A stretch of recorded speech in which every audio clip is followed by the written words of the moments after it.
One of the sad facts I learned when I started researching criminal abortion deaths was that forced abortions aren't just a phenomenon of the safe and legal era.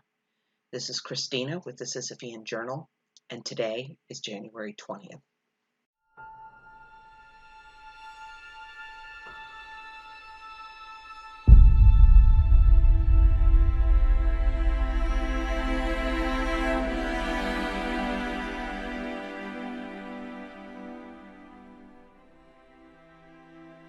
Welcome to the Sisyphean Journal, where we discuss abortion deaths, and I invite you to comment below.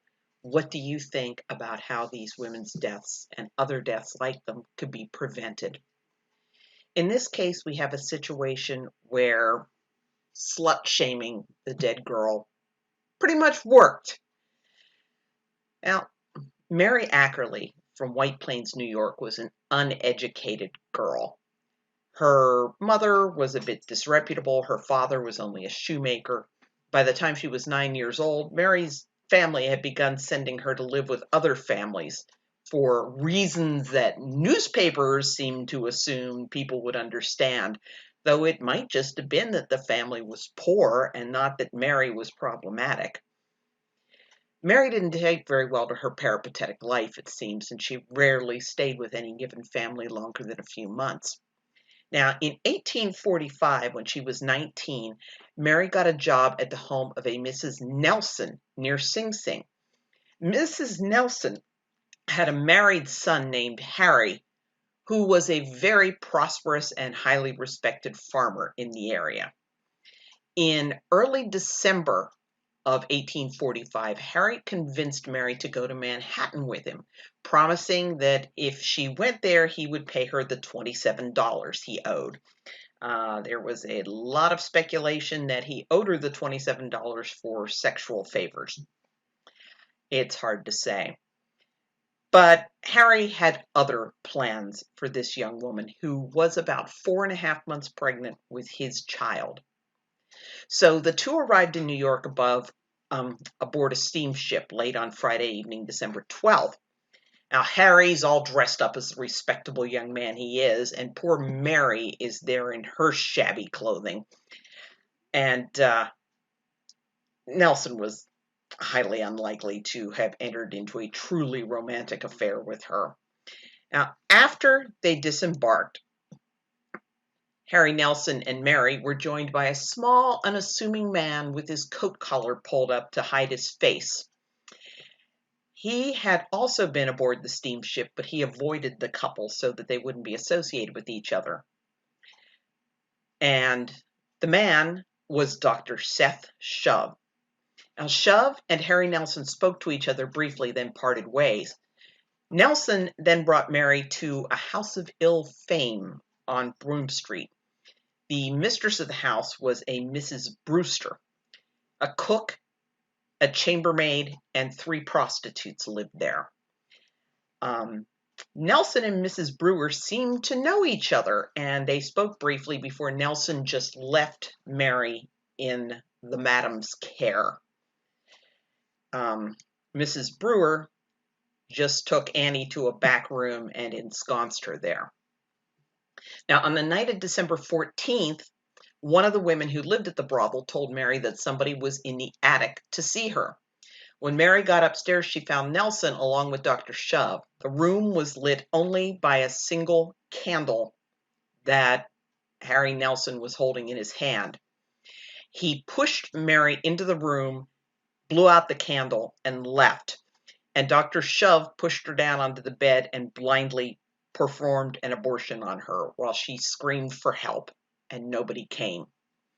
When Shove finished what he was doing, he collected Nelson, who evidently had been guarding outside, and he left. After the ordeal was over, Mary was brought to her downstairs back room again. Now, another woman named Mary Kearney, who was one of the prostitutes at the house, later testified that on the evening of Tuesday the 15th, Mary went into labor. A Dr. Conning came to attend to her and delivered the baby at about 2 o'clock on the morning of the 16th. Now, Conning evidently believed the baby was dead and just set it aside on a table. But Mary Kearney saw the baby move. She wrapped it up warmly and placed it near the hearth, hoping that it would live, but it died about half an hour later. Other than that doctor who attended her from time to time, Mary had no visitors after the birth and death of her baby. The night after the abortion, Mary never saw Harry Nelson again. Mary sickened and suffered wretchedly during the ensuing weeks while her condition deteriorated. During the first week of January in 1846, the chambermaid accompanied Mary on a boat trip back to her family's home near Sing Sing. And over the ensuing days, Mary had a dark red, foul-smelling vaginal discharge and frequent bouts of vomiting. At Mary's request, she was visited by a minister every other day who prayed with her and urged her to make a clean breast of things. And as it became clearer to Mary that she wasn't going to survive, she cried. She told her mother all about what had happened. And she pleaded with her mother to send for Dr. Shove, figuring that because he had injured her, he knew what he had done and might be able to undo the damage. All Shove did was send Mary's family a bill for the abortion. This guy was brazen. Now, Dr. William Belcher, who was the family's usual doctor, tended to Mary before her death. He did make it plain to Mary that she was dying, and she told him the same story that she had told her mother about Harry Nelson, Dr. Shove, and the unfamiliar house she'd been taken to, and about the forced abortion. She died at around 6 o'clock on the morning of January 20th. Belcher and another doctor performed an autopsy, finding multiple adhesions around Mary's uterus. There were no signs of injury inside the uterus or vagina, but there were injuries causing fecal impaction and large abrasions around the bowel and bladder. Her uterus was enlarged and showed signs of a recent pregnancy. Now, Dr. Shove went to trial for Mary's death, and an assortment of doctors came and testified as to his sterling character. And they said he was a surgeon of supreme skill. So the defense was that a surgeon as skilled as Dr. Shove never could have possibly injured a patient while performing surgery. For some reason, the prosecution never thought to say that generally a skilled surgeon performs surgery on a patient who's not screaming and writhing and trying to get away. And also, there was the issue of Mary's character. Much of the jury's deliberations hinged on how much credit they were going to give the testimony of Mary and her mother. The judge told the jury that Mary's mother's credibility had been completely impeached, and hence by implication they could discount anything she said.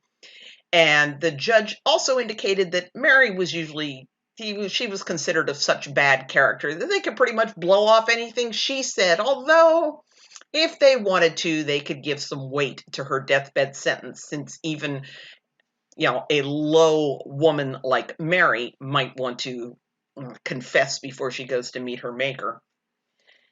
And it worked. They decided that Shove couldn't have been the one that did the abortion because he was simply too skilled, and who could believe Mary? She's just a low-life woman. So when Shove was acquitted, the men in the courtroom broke out into applause. Now, the court of public opinion had a different take on this. Mary's story was told in lurid detail in the Police Gazette. During the trial, the defense had played up Mary's sordid past and painted her as deserving the agonizing death that she suffered. But the news coverage, particularly in the Police Gazette, painted her as the victim of a conniving man and her own poverty, generally a victim of circumstances. And they blamed both Dr. Shove and Harry Nelson, who had led Mary down a path into prostitution. Say of it what you will, it's a tragedy all around. And how much of it was caused by Mary's poverty, how much of it was caused by the way Harry Nelson treated her instead of helping to raise her up out of the poverty, we'll never know.